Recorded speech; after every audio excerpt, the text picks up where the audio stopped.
This is Hidden Brain. I'm Shankar Vedantam. Most of us think of moral convictions as a good thing. We have national parks and drunk driving laws because people in the past had moral convictions and acted on them. These threads of moral conviction are deeply sewn into the fabric of our nation, shaping policy and culture across generations. This Social Security measure gives at least some protection to 50 millions of our citizens who will reap direct benefits through unemployment compensation. General Secretary Gorbachev, if you seek peace, if you seek prosperity for the Soviet Union and Eastern Europe, open this gate. Tear down this wall. But new research suggests these moral convictions can be a double-edged sword in the context of a democracy. When we are convinced something is morally correct, it becomes difficult for us to hear views that clash with ours, difficult to have conversations with people who disagree with us, and difficult to make compromises. This week on Hidden Brain, we bring you the latest in our series featuring counterintuitive ideas about the state of the world in 2020. As an election campaign rages around us, we ask, can our moral convictions keep us from actually achieving our moral convictions?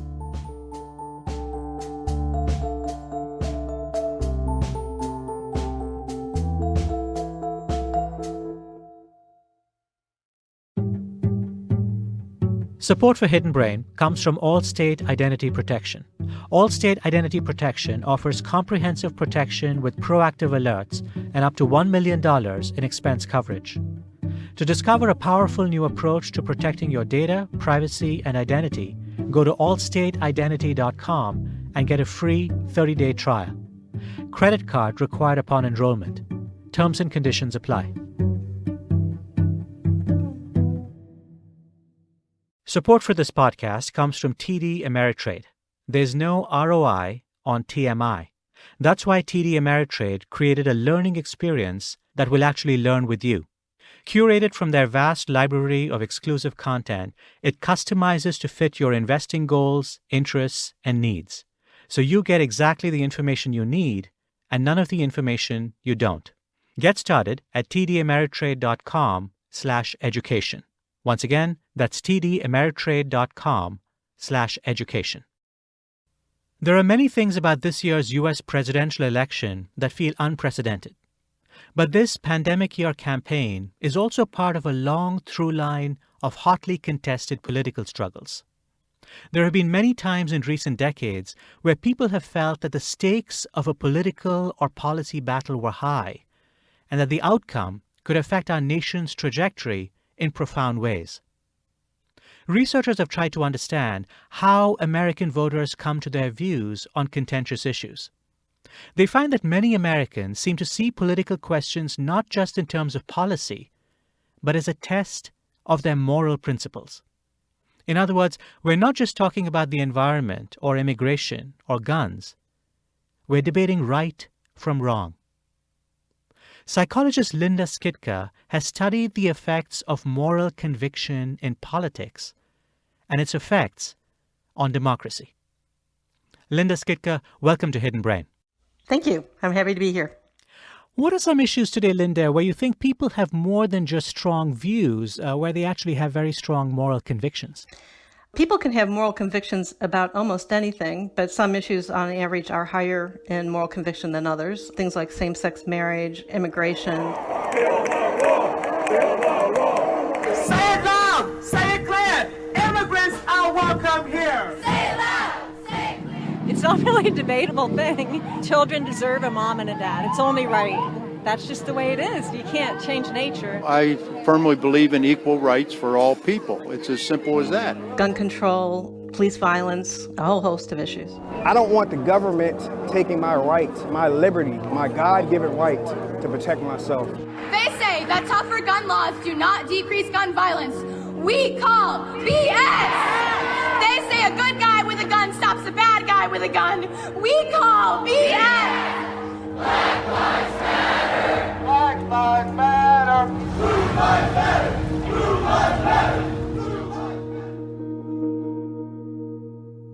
Now, on the surface, having strong policy views about something and having moral convictions about something can superficially seem similar, but you and others have identified several hallmarks of moral conviction. I think of these almost like a litmus test. When you see one or more of these, it's a clue that you're dealing not just with policy disagreements, but something deeper. In one of your studies, you looked at people's reactions to this Supreme Court judgment. Take a listen to this piece of tape. Today, the Supreme Court upheld Oregon's law permitting physician-assisted suicide. The 6-3 ruling said that the Bush administration had, in effect, criminalized the practice without the authorization of Congress. Linda, what was this case about? The case was about Oregon's Death with Dignity Act. Oregon had legalized physician-assisted suicide some years ago, and the Bush administration challenged it on the grounds that it violated the Federal Controlled Substance Act. And of course, the question of whether people have the right to end their lives, presumably that's something that would elicit very strong moral convictions? At the time that the court heard the case, about 50% of Americans were completely against it and 50% of Americans were supportive of it. So when you conducted a study in it, you asked volunteers about their views about the verdict. Walk me through what you did and what you found.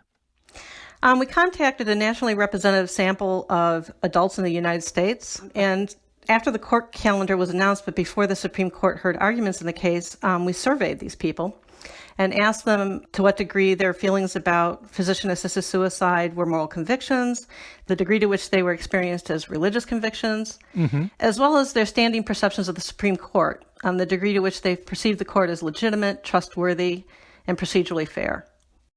What Linda and her colleagues were trying to tease out was the effect that moral convictions might have on people's views about Supreme Court decisions. Would people with strong moral convictions see the court decisions as more legitimate or less? After doing this initial survey, they waited for the Supreme Court ruling to come down. The High Court refused to hear the challenges to Oregon's law. That was effectively a legal go-ahead for the state to try its right-to-die law. And then we contacted the exact same people again to find out what predicted their perceptions that the Supreme Court decision was an outcome that was fair and that it was a decision that they would accept as binding, as well as their subsequent perceptions of trust, procedural fairness, and legitimacy of the court. Linda found that lots of people accepted the ruling of the Supreme Court, even if they disagreed with it. Lots of people accept those with strong moral convictions. They saw the Supreme Court as more legitimate, more trustworthy, and more procedurally fair if they agreed with the decision, and saw the Supreme Court as less trustworthy, less procedurally fair, and less legitimate if they disagreed with it. So this seems to be one of the defining hallmarks of moral convictions, that in some ways when we hear an authority figure come down on something, our reaction is not to say, is it possible there was something wrong with my moral conviction? Our reaction is to say, is there something wrong with the institution? Are there other examples like this, Linda, in public life? Several examples of this. We have found the exact same pattern of results when looking at pre- and post reactions to the U.S. Supreme Court's decision in a variety of the same-sex marriage decisions that were made in the recent years. We see it in reaction to lower court decisions as well. For example, turned out that participants thought vigilante justice was equally fair if they had a moral conviction that a defendant was guilty, for example, as a court decision to use the death penalty. And we find this again and again, that when people have morally convicted policy preferences, they don't care how those policy preferences or outcomes are achieved. They just care that they are achieved. And so if it takes lying or cheating to achieve that outcome, that's fine. I'm thinking how this plays out even on a national scale. You see this in all kinds of different ways. When former President Barack Obama nominated Merrick Garland to the U.S. Supreme Court, for instance, the Senate basically said, we can't take up this nomination because there's a presidential election underway this year. The American people should have a say in who this next Supreme Court justice is. Senate Majority Leader Mitch McConnell made the argument that an election year was not a good time to consider a Supreme Court justice. The next justice could fundamentally alter the direction of the Supreme Court and have a profound impact on our country. So, of course, the American people should have a say in the court's direction. And of course, McConnell's views from 2015 have come up repeatedly in recent weeks as Republicans are racing to push through a Senate vote on the seat held by Ruth Bader Ginsburg. Today it is my honor to nominate one of our nation's most brilliant and gifted legal minds to the Supreme Court, Judge Amy Coney Barrett. There was clear precedent behind the predictable outcome that came out of 2016. And there's even more overwhelming precedent behind the fact that this Senate will vote on this nomination this year. And so, again, what it suggests is, from the point of view of Democrats, you might sort of say Mitch McConnell is a bad person. Leader McConnell has basically decided the rules don't apply to Republicans, even their own rules. It's just brute political force. But perhaps the better way to think about it is to say Mitch McConnell has such strong moral convictions about who should be on the Supreme Court that how that happens, the means in some ways are less important than the ends, that the ends justify the means. Exactly. That's a great example.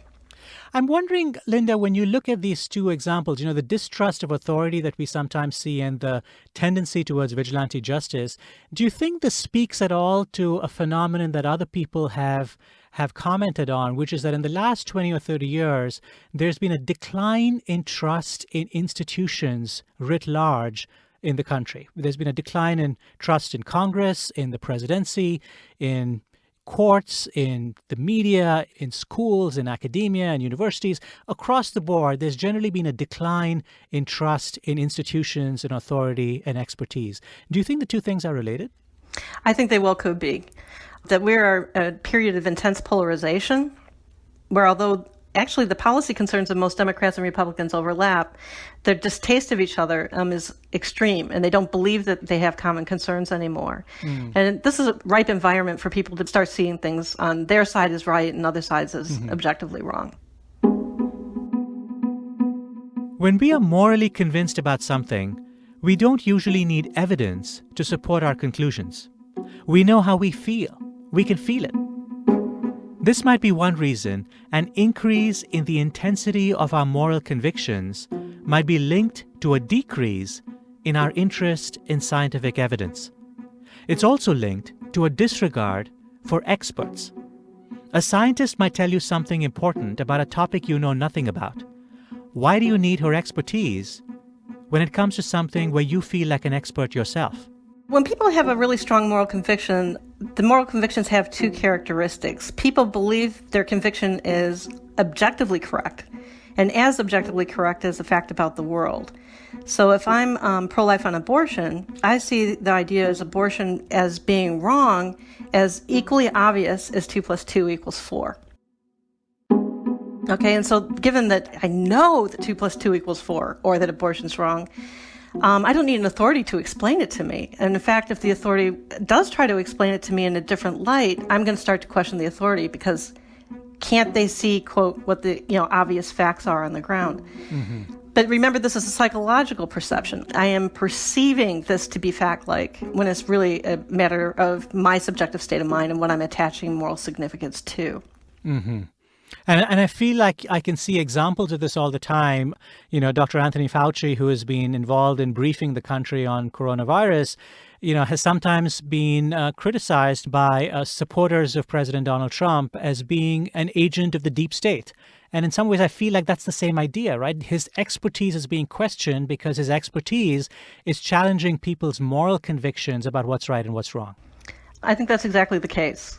And we've seen it repeatedly in research where people do question and distrust authorities to get it right when they have strong moral convictions about outcomes. Another example of that was asking people before a Supreme Court decision whether they trusted the Supreme Court to get the decision right, even before the Supreme Court heard anything in the case.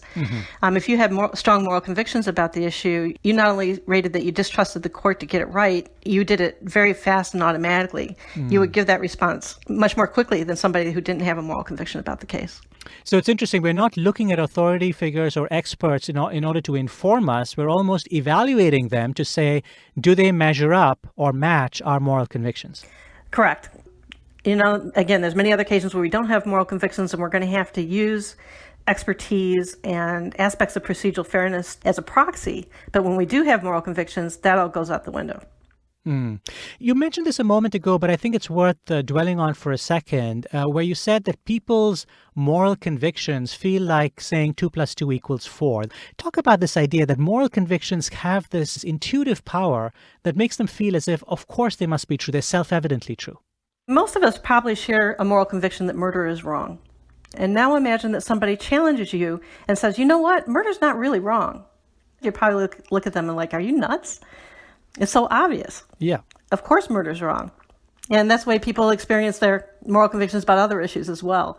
Not everyone may have a moral conviction about abortion or gun control, for example. And people who don't have moral convictions about them are more likely to be open to argument, to trust procedures to get the issue right. But when you do have moral conviction about them, it's just so obvious to you that the only correct outcome is your position, that any procedure or court case or anything else like that that doesn't yield it has to be wrong.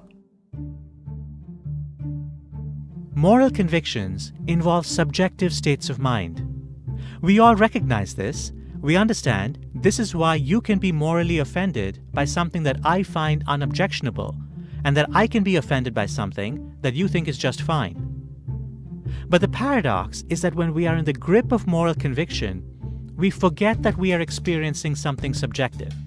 Our convictions feel objectively true, like saying 2 + 2 = 4. This is an illusion, but it's a powerful one, and it leads us to a powerful conclusion. I feel that what I experience as morally correct cannot just be true for me. It has to be true for you. I think one aspect of it is that people psychologically experience their moral convictions just like the table in front of you is an objective reality. We believe that our moral convictions have that same quality. Mm-hmm. That anybody looking at the table should recognize it's a table. Anybody looking at your moral conviction should recognize that it's a moral conviction. So we think that these are real, objectively true features of the world. And that may be related to our sense of needing to believe ourselves as being moral ourselves and that we're good. And so we will draw lines in the sand in order to convince ourselves that we're actually a people of moral character. And therefore we really cling to these, because to attack them is also to attack us as moral agents. Another example would be it's wrong for anybody to enter the United States illegally. We are sick and tired of people disrespecting, coming over by the thousands. And they just want to destroy this country. And the fact of the matter is that God gives you something, whether it's a family or a country. You're supposed to take care of it. That's your responsibility. To the extent that you have that position, taking any steps to protect against it would seem reasonable. And some people have a moral conviction that there should be legal routes to immigration, particularly for people who have already been in the United States for a long time and paying taxes. I want my family together! I want my family together! For them, blocking that and deporting people who have lived in the United States for 20 years is just objectively wrong. Mm-hmm. And it's so obviously objectively wrong to them that, again, making arguments about it seems to be akin to saying, okay, murder is fine. Mm-hmm. And I think people are willing to have one conversation about this with people who disagree with them because they understand the facts of what's right or wrong about this issue, that surely they will get the other person to agree with them about it. It's when that actually we can't get other people to agree with us about that one thing, then we almost have to hate them, because to not agree with you about that must mean that they're evil, especially after you've revealed to them and explained to them why you believe what you believe.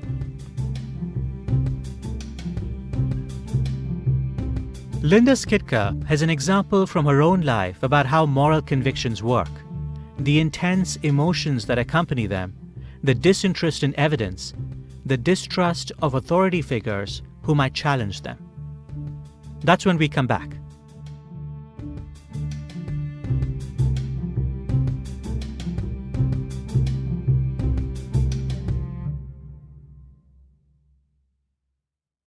Support for Hidden Brain comes from BetterHelp.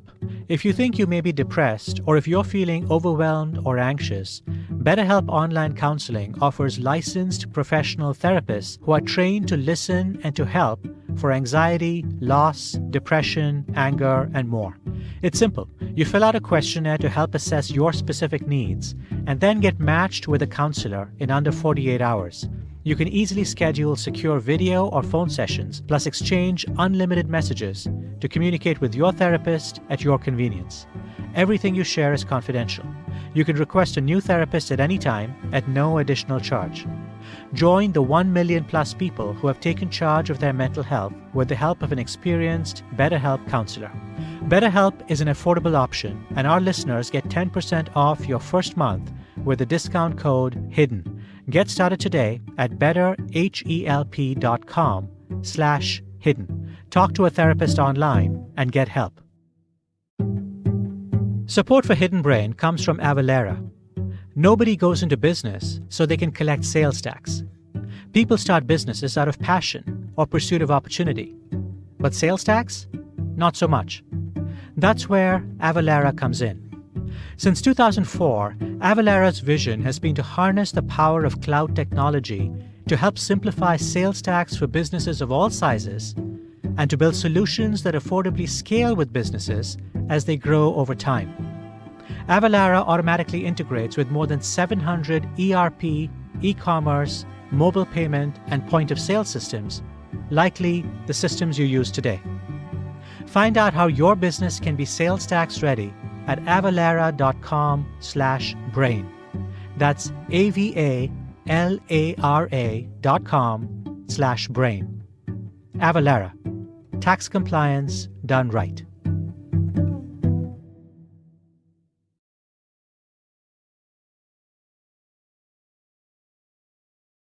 Psychologist Linda Skitka studies something most of us take for granted: the moral convictions that often animate national debates. We've looked at how moral convictions cause us to disregard the opinions of experts, to question authority. When a court's conclusions line up with our moral convictions, we call the process fair. When they don't, we say the system is rigged. Another hallmark of moral convictions that Linda and others have identified has to do with the idea that we believe our moral convictions are true not just for us and our circumstances, but for everyone, everywhere, maybe even at all times. We tend to believe that our moral convictions are universally true. So if we decide X is morally wrong, then X was morally wrong 50 or 100 years ago as well. And if X is morally wrong, for example, for those of us in the U.S., it's not only wrong in the U.S., it's wrong in other countries as well. Linda has an example of this that many listeners may find deeply unsettling: the subject of female genital cutting. There are many countries in the world where female genital cutting is a cultural norm, but Westerners are very often haven't heard of this practice, and when they do, tend to react very emotionally and morally object to it. And so Western feminists, for example, have no problem saying that female circumcision should be banned in countries they've never visited, with women they've never spoken to, no examination of what the cultural meaning of the practice might be for the people who practice it, or consideration that it may be as normative to them as male circumcision is to us. They're very quick and willing to say, no, this should be wrong not only for us in the United States, but for women everywhere. Linda had a similarly strong reaction herself when she first heard about the issue many years ago. But she did something that most of us don't do. She examined her own reaction with curiosity. Now, if you want me to jump ahead of the story, I can tell you that Linda still has deep moral concerns about female genital cutting. But she also feels her journey on this issue reveals a great deal about how moral convictions work. I first learned about that something like female circumcision even existed in women's studies classes I took in college some 30 years ago, and was pretty horrified that this was a possibility. It was described as a heinous practice. It was also described in terms of female genital mutilation. It wasn't described as circumcision. So mutilation, by definition, is going to conjure up a lot more aggressive act than female circumcision might. It was emphasized that sometimes these practices happened in very unsterile situations, and sometimes with non-surgical tools, such as with glass. So the description certainly was horrifying, and I think was intended to moralize the topic. And describe for me when you're sitting in that class, if you still recall it, what the emotion was that went through you when you heard about it. Oh gosh, a flood of adrenaline. Just a very intense visceral reaction. And that wasn't until years later that occurred to me as like, wow, that was my first really self-aware moral conviction. Linda realized this when she stumbled on an article about the topic. She realized she had reached her conclusions without needing much by way of evidence. The strength of her feeling was evidence enough that what she was feeling had to be true. And it was also because I was exposed to the work of Richard Schrader, who had written a review piece of the medical literature and survey research on female circumcision that really challenged all my beliefs. That in surveys of women who have experienced the procedure, many of them laugh at the idea that Western feminists are concerned about it, laugh at the idea that they might experience any diminished sexual pleasure. His review also includes medical research that shows the extent of damage or any medical indications of problems with, say, sexual functioning or other problems that suggest that those problems were minor to non-existent. So this whole chapter was reviewing evidence that challenged my initial belief that this was morally wrong. I'm wondering if this is really, does this follow from the idea that we talked about earlier, that our moral convictions don't just seem to be our moral convictions, they just seem to be truths that we adhere to, that everyone else should also adhere to. That in other words, they're universal because they're self-evidently true. Exactly. It's going back to that 2 + 2 = 4 part. Because it is so self-evidently true, we don't need to ask the women, for example, in other cultures whether they value a given cultural practice. So we already know the right answer and are sure that they are bound to agree with us. And again, from a psychological perspective, you're sort of looking at your own mind now and you're saying, I had a strong moral conviction about this, and I've read this review article, and it's shaking my moral conviction a little bit. What did that tell you? I mean, I think most people are caught up in the question of, is this a right thing to do or is this a wrong thing to do? And of course, that's an important question to discuss. But from a psychological point of view, what you're getting at in some ways is you were gleaning some insights into how your own mind was working. What were those insights? Most of all, that I had not done any independent research to back up my initial moral conviction on the topic. So I basically realized I was really uninformed when instead it felt like I knew everything there was to know. And that the psychology of that feeling I already knew everything I need to know was interesting because it was really based, I think, more on a strong emotional reaction than anything really based on facts. So at this point, you hadn't yet sort of started the research agenda, but one of the things you would eventually find, of course, is that moral convictions often have this quality to them, that we know that things are right or things are wrong without necessarily having the evidence for it, that the evidence in some ways follows our convictions, it doesn't precede it. Yes. And what we know about people is that we tend to seek out information that confirms our beliefs more than we seek out information that will disconfirm them. And so likely once the moral conviction is developed, you're going to be showing that same bias. You're going to be collecting information that's going to support that initial moral conviction rather than challenge it, which was true in my case. I only came across these counter-arguments completely by accident. What's interesting here from a psychological point of view is how it is we come to our conclusion. So in some ways, when you're raising this issue, my first reaction is, why is Linda talking about this issue? I don't understand. This seems bizarre. This seems wrong to even be discussing this question. And that reaction, the reaction that I have, that even discussing the issue is problematic, in some ways is testament to how moral convictions work. Exactly. Talking about this topic, like right now, talking about it and knowing that an audience might hear all this is worrisome because I know that it arouses really strong reactions in people. But that's part of the psychology that I'm really interested in studying. That kind of depth of really strong reactions. Independent of whether what's right or wrong, that psychological reaction is fascinating. So it's a great demonstration of what it means to have a moral conviction. It makes people very uncomfortable to bring it up. And that's probably a natural reaction to even perhaps attack me. Is like, are you suggesting it could ever possibly be right? That's part of the psychology of moral conviction. Mm-hmm. And what do you think it is that basically when someone even asks the question, you know, should we actually be looking at this? How did this come about? I'm looking at this with curiosity. When it comes to our moral convictions, curiosity itself is sort of indicative of guilt in a way, right? In other words, if I'm curious about why the Nazis did something, that almost makes me suspect in a way, because you're sort of saying, well, why are you so interested in trying to figure out what the mechanisms of this? Isn't this obviously wrong? Are you trying to find a justification for what happened? Exactly. That's exactly the psychology of this. That if you experience something with moral conviction, it feels ridiculous to ask, is this really wrong? Right? Of course it's wrong. 2 + 2 = 4. Female circumcision is wrong. You don't need to probe this. And by very virtue of questioning it, makes me worried about your character. Mm. And of course, I think, to be clear, the point that you're making, Linda, is the reason you're interested in this is not because you think that female circumcision or genital mutilation is the right thing to do or an appropriate thing to do. You might still have reservations about it. You're interested in sort of the psychology of how people come to the conclusions they come to. Exactly.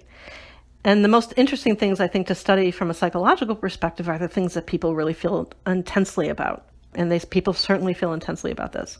Mm. What are your personal views right now on male and female circumcision? I'm by far no expert really on the topic, but I have read a considerable amount on it.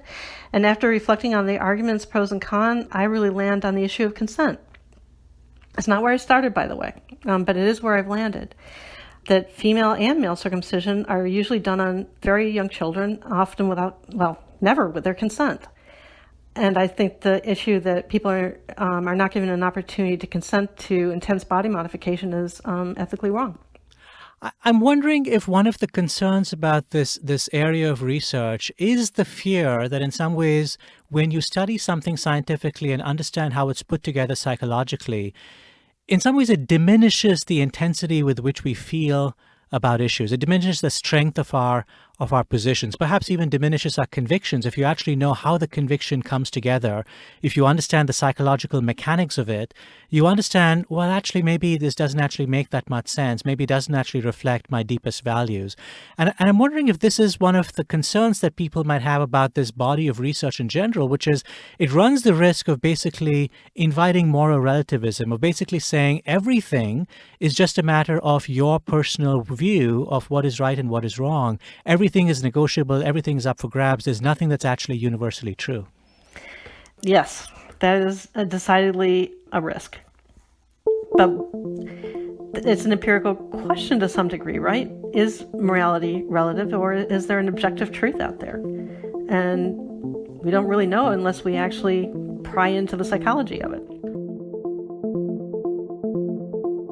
When we come back, what are the effects of our moral convictions in politics and on democracy? Compromise has become kind of a dirty word. If they're members of Congress, for example, compromise, that is a failure of leadership and character. You're listening to Hidden Brain. I'm Shankar Vedantam. Stay with us.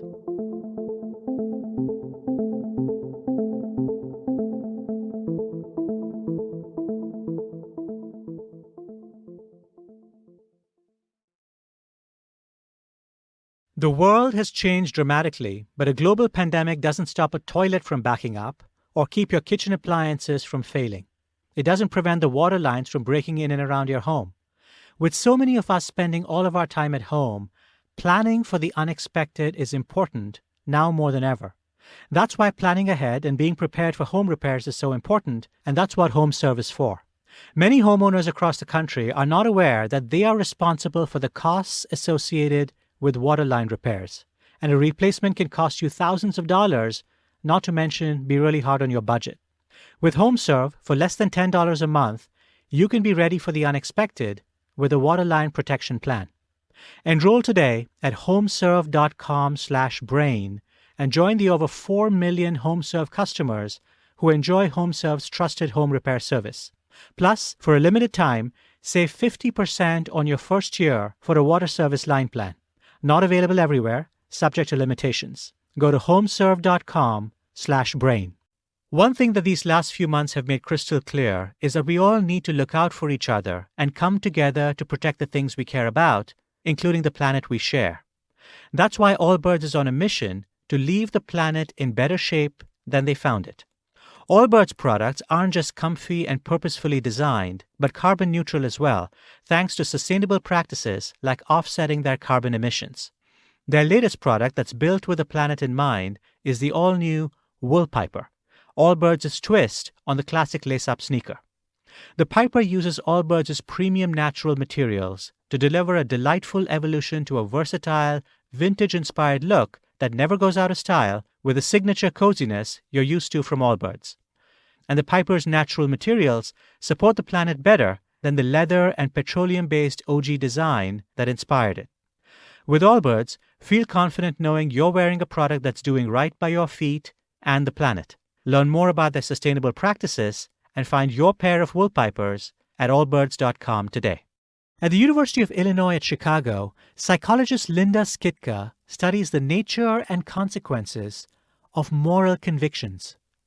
She finds these convictions both arise in the context of visceral emotions and arouse visceral emotions in us. When we are in the grip of such emotions, we are quite happy to disregard evidence, to discard the views of experts, and to question the legitimacy of institutions that don't agree with us. When you look out at the landscape of American politics, does any of this sound familiar? Linda also finds something even more disturbing. Moral convictions tend to prompt people to disregard the rules. You can see this on a large scale, and you can measure it in laboratory experiments, such as this one by Janice Nadler and Elizabeth Mullen.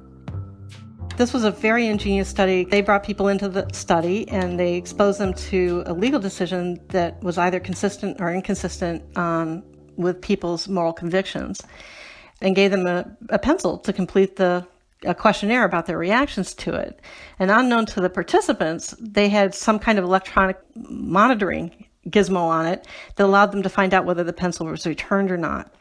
And people were more likely to steal the pencil if they had to answer a questionnaire about a court decision that they morally disagreed with. And what seems to explain it the most is people's emotional reactions to decisions that they morally disagree with. That it makes people so angry that it cuts off their normal self-monitoring to behave according to the norms. So a few years ago, Linda, several of the parents of kids who were killed in the Newtown school shooting began receiving abuse on the internet. People told them that they had faked the deaths of their children in order to push a gun control agenda. I want you to listen to this news clip. The families of the murdered children became the targets of conspiracy theorists who decided that the massacre did not happen, the children were not real, or that the parents had been paid to stage the attack. And not only did they share these false and hateful messages among themselves, they began harassing families of the murdered children. I'm quite confident that the people who were doing this were acting out of a misplaced sense of moral conviction, that killing of children is such a horrendous thing to contemplate. And if that's inconsistent with something that you morally cherish, such as the right to bear weapons, you're going to have to do a whole bunch of psychological gymnastics in order to make the world make sense again. If you want to adhere to this cherished belief that guns are good, you're going to have to come up with an explanation for how something horrible could happen. And in some ways, this is connected to what we were talking earlier, of course, which is that when we are filled with moral certitude, we believe that the ends in some ways justify the means, right? Correct. And we have several examples of that. The vigilante example that we brought up earlier, but numerous others. If you want to think about any basic revolution that has occurred, most people who drum up the courage to engage in overthrowing their government, for example, must have a very strong moral conviction about the justness of their cause. At a less dramatic level, Linda and others have found that moral convictions make it very difficult to find common ground. If you have a visceral response to female circumcision or female genital mutilation, for example, can you imagine sitting across from someone who believes the practice is fine? Would you want to sit close to such a person? Researchers know the answer to that question because they've actually measured how people behave in such situations. Yes, there's been several studies that have put people with competing moral convictions in the same room. Most of these have actually used chair placement as an indication of preferred physical distance away from people who disagree with us. And so in one study that we did on this topic, we brought participants into the study and we told them that we were going to randomly assign half of them to learn something about who they were about to meet and half of them would not. And in every case, the participants learned that the person that they were about to meet was very strongly pro-choice on the issue of abortion.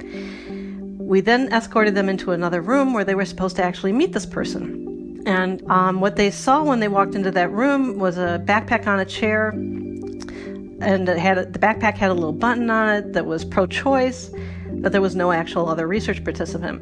And the experimenter would go, "Oh my, where's the other participant? They must have wandered off to try to find the bathroom or something. You know this building, they'll never find their way back."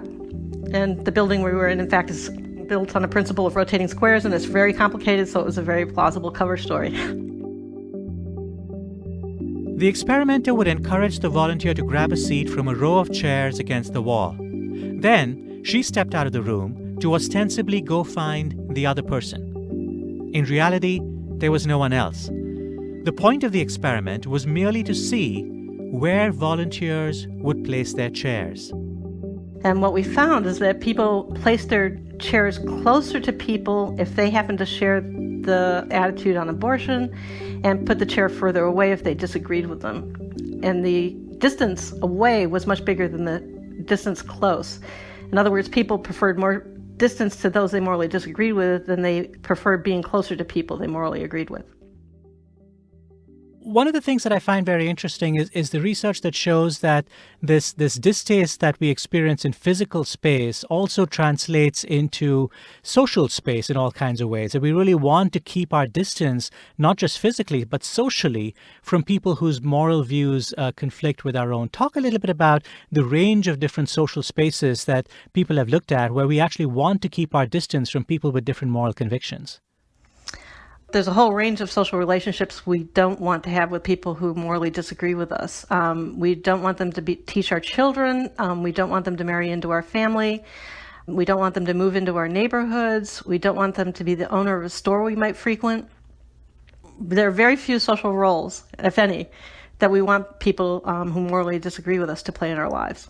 And why do you think that is? If one of my child's teachers has moral views that are different than mine, but the teacher is still a good teacher and my child likes the teacher and does well in class, what is it that I fear is going to happen by having that teacher teach my child? I think we're afraid that somehow this is going to rub off on the child, that they might be exposed to morally hateful views. Whether that's true or not, we're worried about that carrying over. People distance themselves from immoral things because they're worried that it might contaminate them. That to even entertain having a conversation with someone who has a moral disagreement with you, for example, or who engages in immoral behavior, feels like you could catch it.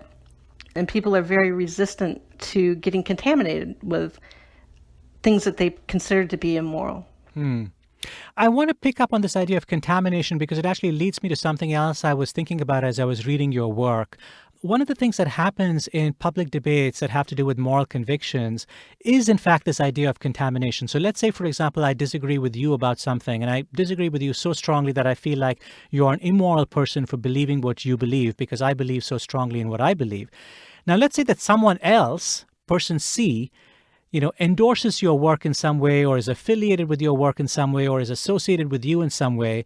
There's some part of my disdain for you that now rubs off on them. In other words, there's a guilt by association that follows that if I actually think that you're a bad person, someone who associates with you should also be a bad person. I mean, the extreme example of this is, if you think about the Nazis, would you like someone who was friends with a Nazi, who wasn't actually a Nazi himself, but was just friends with a Nazi? And the answer would quite obviously be no. There's a long line of research evidence that indicates exactly that. Although this is probably true of things that are both morally loaded and not morally loaded, that if you intensely dislike someone and that other person likes someone, people will intensely dislike that third person as well. This has been studied in a form of balance theory, that people like to keep a psychological balance, that bad things are bad things and good things are good things, and things that associate with bad things are bad and things that associate with good things are good. So, you can make compromises where you feel that others have different views or perspectives. You say tomato, I say tomato. But compromise on moral convictions feels entirely different. It feels immoral to say I'm going to compromise on my moral principles. We really think that attitudes come in at least 3 different flavors. That some attitudes are experienced as preferences. That, for example, I might really like chocolate, but you prefer vanilla. That's okay. We understand that some attitudes are in that domain and, whatever floats your boat, right? or don't yuck on my yum. And a whole host of attitudes fall into that kind of domain where we're very, very tolerant. Other kinds of attitudes we experience more as normative or convention. For example, the right way to drive in the United States is to drive on the right-hand side of the street, but we understand that that's just a coordination rule. This is just how everybody does it. It's perfectly fine if people in other countries like the UK or Australia drive on the left-hand side of the street. Attitudes in this domain are what people in my group believe or use to coordinate our behavior. Some religious belief fits in this domain. For example, in some religious communities, certain foods are prohibited. It's okay if other religious groups don't prohibit those foods. We understand that that's just got a narrow boundary on it. Moral convictions, on the other hand, are things that we perceive as universally and objectively true. They transcend group boundaries. They're very intolerant and very close to compromise, in addition to having stronger ties with emotion than attitudes that are experienced as preferences or conventions. So when people have strong moral convictions, you and others have found that the strength of these convictions predict that they will find it very difficult to develop procedures to resolve differences. Talk about this work that you've done, about the challenges that moral convictions pose when it comes to actually finding compromise with others. We have done some really interesting research in this area. For example, in one study, we brought 4 people into our lab to have conversations. And they were directed to have conversations not about how to determine the outcome of something or what the outcome should be. For example, whether capital punishment should be banned or allowed. Instead, they were supposed to come to consensus about the procedures we should use to decide whether capital punishment should be banned or allowed.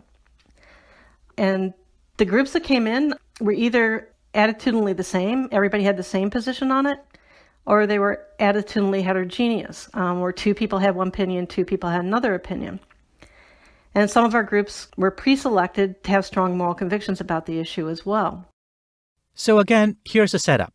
Volunteers with similar and different views on a subject were asked to come up with a set of procedures to arrive at a consensus. The goal wasn't to arrive at a consensus, just to set up the rules to get there. What Linda and her colleagues wanted to know is whether having moral convictions helped or hindered people as they tried to figure out how to work with one another. The researchers found that when people merely disagreed, coming up with ground rules for the conversation was easy. But when they had strong moral convictions, arriving at even the basic ground rules was difficult. It was very tense. Third-party judges viewed videotapes of these conversations and rated them as more tense and defensive. And they had much greater difficulty coming up with a compromise solution to decide the issue. Interestingly enough, if the groups were high in moral conviction and all had the same opinion, they also had a problem coming up with a procedure to resolve the issue. The morally convicted groups just couldn't come up with a procedure that they were confident enough would achieve the right outcome, and so therefore couldn't come to consensus about what that procedure might be. When you look at polarization in politics today, how much of it would you attribute to the growing number of issues on which Americans have strong moral convictions? A decent amount. Compromise has become kind of a dirty word in politics. The constituencies think their members of Congress, for example, compromise, that it's a failure of leadership and character. So yes, I do think that people feeling moral convictions about many of the key issues of the day is leading to challenges in achieving policy solutions that everybody can live with. So there's a profound paradox here in this story, Linda. As a country, the United States was founded on moral principles. Set aside for a moment whether the country has always lived up to those principles. But when you read the Declaration of Independence, we hold these truths to be self-evident, that all men are created equal. We are hearing moral conviction. It's self-evident, it needs no proof, it's categorical, it brooks no doubt. In other words, we're a country in some ways that's founded on moral conviction, but we're also a country in some ways that's foundering as a result of very strong moral convictions. How do you think about that, not just as a researcher, but as a citizen in terms of your work? How do you unpack that irony, Linda? I get asked this a great deal of the time, and that is, are moral convictions good or bad things? I would have to say I don't think I want to live in a world without moral convictions, even if sometimes they lead to things that would seem to be pretty negative. largely because without moral convictions, I don't think you would have any desire to ever change anything, or to fight for a more just society, or to fight for very much at all. And so if we ever hope to improve our lot, I think we need morally convicted others that are willing to become politically engaged, willing to volunteer, willing to fight for those causes in order to achieve anything better than what we currently have. How do you square the circle, though? Because we've been discussing essentially this irony, which is, I, like you, would not want to live in a world where people did not have strong moral convictions. At the same time, I can see how, when tens of millions of people have very strong moral convictions about dozens of issues, it can bring compromise to a halt and ultimately be self-defeating. Do you see your work sort of reflected in the world around you when you watch the news? Well, it's certainly in the news all the time right now because we are in a very polarized place in the United States, and I think people are drawing lots of moral dividing lines. But on the other hand, you also can see lots of people are really motivated to make the world better. The response recently to police violence, for example, although complicated, nonetheless has spurred people, even in the context of the pandemic, to shout for justice. Say his name! George Floyd! Say his name! George Floyd! Say his name! George Floyd! Hands up! Don't shoot! Hands up! Don't shoot! Hands up! Don't shoot! It's interesting, even given the cost of the pandemic, are very high to go out and make your voice heard at this moment. Many people nonetheless are. I can't talk to your parents. I can't talk to your grandparents. At some point, you gotta be the voice for the black people in your household. And it has to start today. It was 9 minutes. That officer set his knee on George's neck. You think they gave him 3 officers? I think what I find really interesting about your work is that looking at it from a psychological perspective allows us to get beyond the questions of, are moral convictions good or are moral convictions bad? Because in some ways, the same things that make them good are also potentially what make them bad, right? In other words, the fact that people are willing to disregard the rules, disregard norms, fight against injustice, change systems, potentially think that the end justify the means are all the reasons that good things happen as a result of moral convictions. They're also a reason why bad things happen as a result of moral convictions. What's interesting is psychologically the things driving both these things sound like they might be the same phenomena. Exactly. They're sides of a double-edged sword. Blindly following authority and the rules isn't always a normatively good thing. And if we overcondition people to be completely obedient, blindly obedient, destructive things can happen as well. So in those cases, we want people who have the moral convictions that can allow them to resist that kind of malevolent authority. Mm-hmm. On the other hand, it's hard to imagine a civil society functioning very long if we don't have some coordination rules and basic obedience to common norms of conduct. Mm-hmm. I'm wondering when you look at your research and you look at the world, what happens if you have an election and at the end of the election your side doesn't win and you believe your side really ought to win, not just that they ought to win because they were better politically, but because they're better morally. Do you think that might prompt me to support taking extra constitutional steps to keep power? Because my commitment is now to my cause. It's not really to the rules of my country. I think there's a risk of that if there were enough people with that strong a moral conviction, but one hopes that maybe an overriding moral conviction is a belief in the fairness of our democratic processes and election procedures. And this is where I think arguing that our election procedures could be flawed is a particularly dangerous thing to do. We need basic commitment or belief in the idea that our electoral processes are a higher order moral good that allows us to subsume our individual commitments to individual candidates. Mm-hmm. I, like many other people, are deeply interested in politics and have my own political points of view, and certainly some of those rise to the level of moral conviction. However, I do think I can temper it by thinking them through in terms of what am I really committed to, and I think an overriding moral commitment on my part is to a thriving democracy. Psychologist Linda Skitka works at the University of Illinois at Chicago. Linda, thank you for joining me today on Hidden Brain. Thank you. We're willing to be beaten for democracy, and you misuse democracy in the street. It is wrong, deadly wrong, to deny any of your fellow Americans the right to vote in this country. Let's go, hey, hey. Go home. Show me where it's got to go, hey, hey. Show me what democracy looks like. This is what democracy looks like. Well, we're going to out-organize, outlast, and out-hype all the other corners. We are seeing those huge lines. A lot of people want to get out and vote early. I mean, we're not even going to try to walk through this crowd anymore like we were earlier this morning. You can see they are now piling in as the lines just opened up. I feel very strongly about this election, and I could not wait to cast my vote another minute.